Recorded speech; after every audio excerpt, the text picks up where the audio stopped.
Bonjour, bienvenue à cette vidéo. Aujourd'hui sur Blender 2.7, nous allons voir la fonction Bridge Edge Loop. Vous allez voir, c'est une fonction très intéressante. Alors là, on a un cube, on va faire en sorte de garder celui-ci. Alors, je vais faire tout simplement, je vais mettre en mode édition, je vais sectionner celui-ci. Alors avant, je vais mettre en face, sélectionner celui-ci, appuyer sur I et faire quelque chose comme ça. Juste ça, ok? Ensuite, j'appuie sur X pour supprimer mon élément. Je vais faire un Shift D, X, et on va se mettre comme ça. Et là, je vais faire tout simplement un mirroring sur l'axe X. Alors pour ceux qui ne savent pas de quoi je parle, je vous mets la petite vignette. Je fais un CTRL M, X, entrée. Vous voyez, comme ça on a bien ces éléments-là. Parfait. Après, je vais faire en sorte de fusionner ces deux éléments en faisant CTRL J. Alors j'ai remarqué quand on fait ça, c'est assez marrant, il y en a un automatiquement dans les faces qui ont été renversées. Ben là vous sélectionnez tout le monde tout simplement et vous faites CTRL N. Et automatiquement, on est revenu nickel, parfait. Je vais mettre un peu plus loin pour qu'on voie bien ce qui se passe. Alors G, X, on va le mettre ici. Ok. Donc ça, on n'a pas besoin et on va laisser comme ça. Ce que je vais faire, CTRL Tab, je vais sélectionner mes edges. Donc ce qui va nous intéresser, c'est en fin de compte faire ici tout simplement un extrude. Alors sur l'axe X, ok.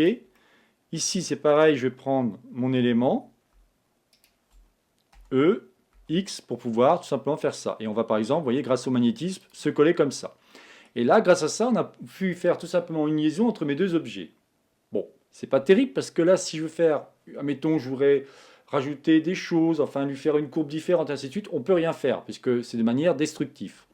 Là, ce que l'on va faire, en fin de compte, donc je reviens en arrière, on va utiliser ce qu'on appelle la fonction Bridge Edge Loop.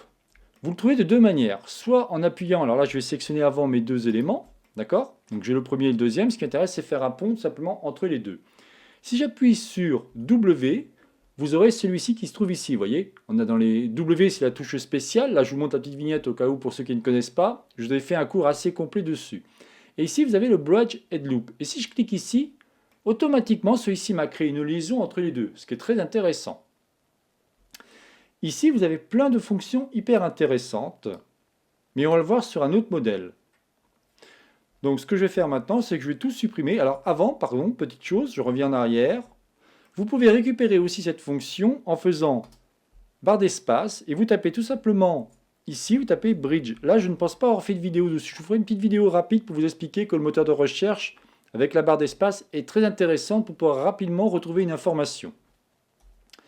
Ce que je vais faire maintenant, c'est que je vais tout supprimer, on va partir de 0. Cette fois-ci, ce que l'on va prendre, c'est un circle. Donc Shift A, on va circle. Le but, c'est que celui-ci soit complètement vide. En fin de compte, qu'on n'ait que les arêtes. Il ne faut surtout pas que ça soit plein au niveau de la face. Ça n'irait pas sinon. Donc là, je suis comme ça, c'est très bien. Shift D. Je vais faire quelque chose comme ça. Vous allez comprendre où je veux en venir. Hein. Shift D.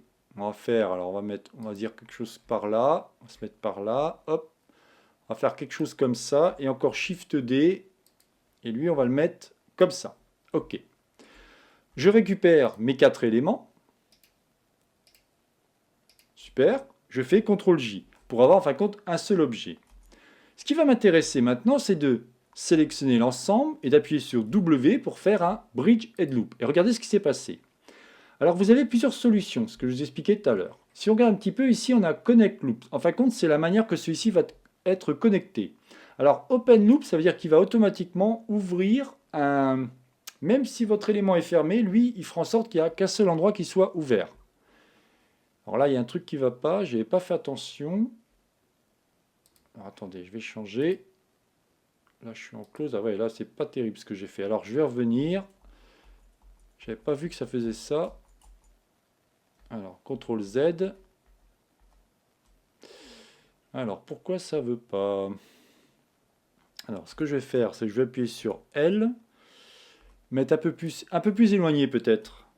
Parce que là, il m'a fait un truc qui n'est pas terrible, quoi, je dois dire. Donc là, on a quelque chose comme ça. Donc lui, je vais peut-être le pivoter un peu comme ça.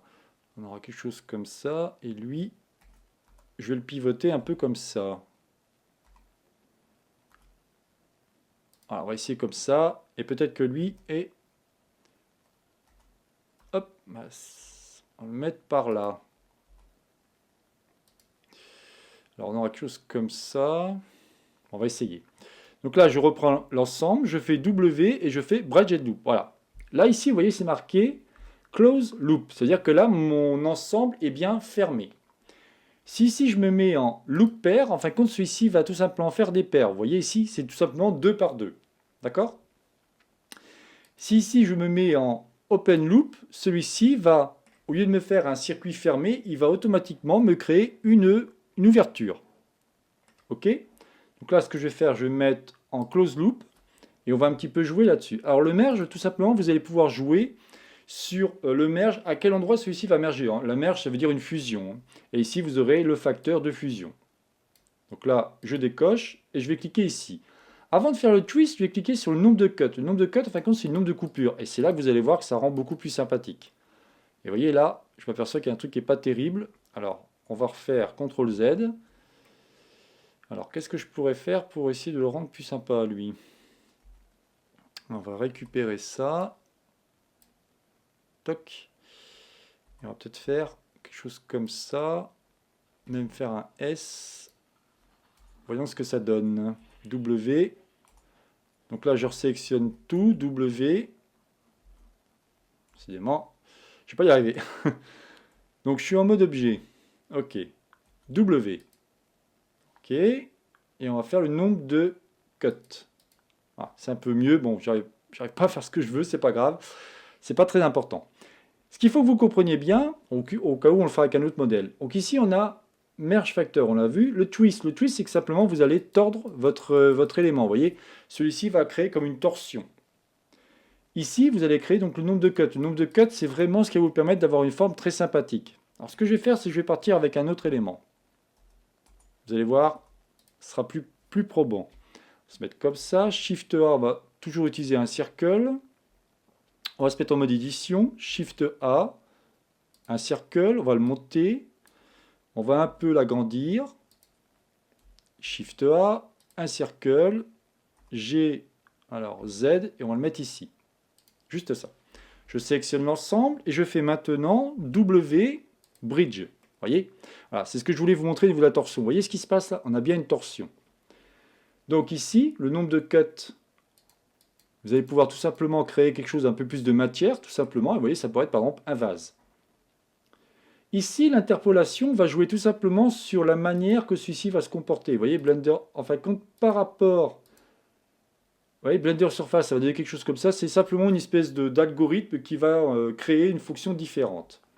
Le smooth, en fin de compte, il va lisser votre matière, qui peut vous rendre quelque chose de très sympathique aussi.